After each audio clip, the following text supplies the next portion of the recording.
में अयोध्या की रामलीला का भूमि पूजन कल कानून मंत्री ब्रजेश पाठक ने अपने हाथों से किया। तो वहीं रामलीला कमेटी के अध्यक्ष सुभाष मलिक साथ में मौजूद थे। साथ ही साथ जो इस बार कुंभकर्ण की भूमिका निभाएंगे वो राजा मुराद मौजूद थे।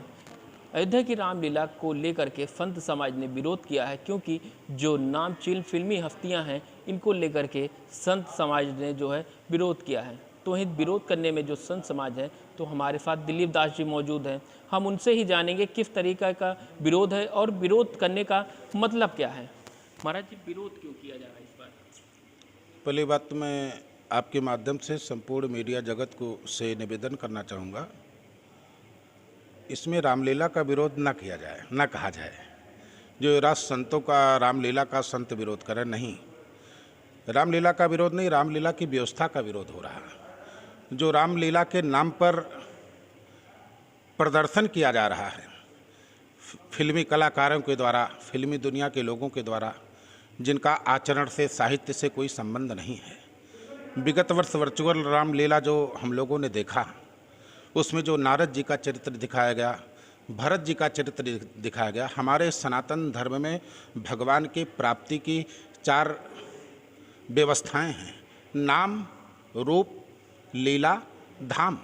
कोई नाम की उपासना करता है, कोई भगवान के रूप की उपासना करता है, कोई भगवान के लीला का उपासना करता है, और कोई भगवान के धाम में रहकर संत बनकर, भक्त बनकर अपने मोक्ष की यात्रा करता है। वैसे नाम, रूप, लीला, धाम के अंतर्गत लीला भी एक उपासना है।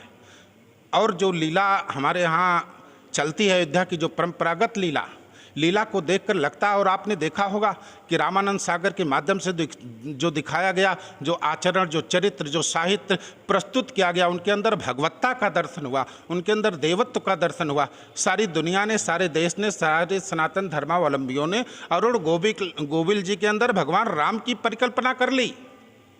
लेकिन यहाँ मैंने देखा कि विगत वर्ष जो दिखाया गया, नारद जी जूता पहन रहे हैं, तुगलकी मुगलिया वेशभूषा धारण कर रहे हैं, भरत जी को दाढ़ी के साथ दिखाया गया, खड़ाओं की जगह पर जूता उठाया गया, चप्पल उठाया गया, और जूता चप्पल पहनकर सब ये एक उपासना, हमारी उपासना है, हमारी श्रद्धा है, हमारी आस्था है। लीला हो, एक तरफ तो प्रधानमंत्री जी कहते हैं लोकल को वोकल बनाया जाए, लोकल को विकसित किया जाए। हमारे अयोध्या की जो लोकल अस्थाई रामलीला है, वो यहाँ केवल अयोध्या में नहीं, देश विदेश में, यहाँ तक कि भारत के महामहिम राष्ट्रपति के अयोध्या में नहीं, देश विदेश में, यहाँ तक कि भारत के महामहिम राष्ट्रपति के जी के द्वारा पुरस्कृत है अयोध्या की अवध आदर्श रामलीला मंडल। हजारों मंडलियाँ हैं, इनके द्वारा आपको व्यवस्था करनी चाहिए।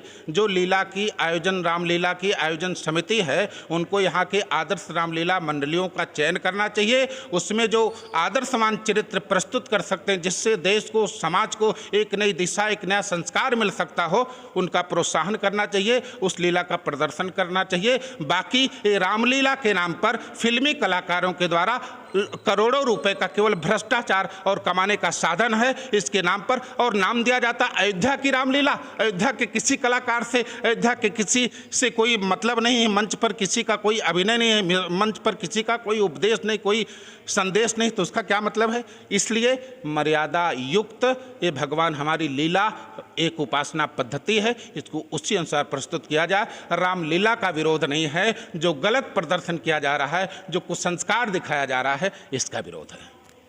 तो आपने सुना दिलीप दास जी जो हैं विरोध कर रहे थे अयोध्या की रामलीला का। हालांकि इन लोगों का विरोध नहीं है, विरोध इस बात का है कि जो इस बार जो भूषभूषा, जो वस्त्र दिखाए गए हैं उनके कलाकारों के, और जूता चप्पल पहन करके कई चीज़ें ऐसी हैं जो अयोध्या की रामलीला में किया गया, इसको लेकर के संत समाज ने विरोध किया है।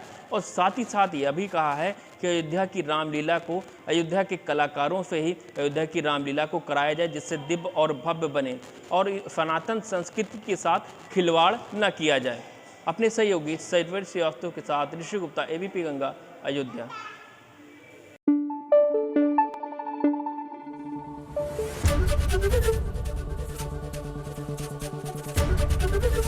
एबीपी गंगा, खबर आपकी, जुबान आपकी।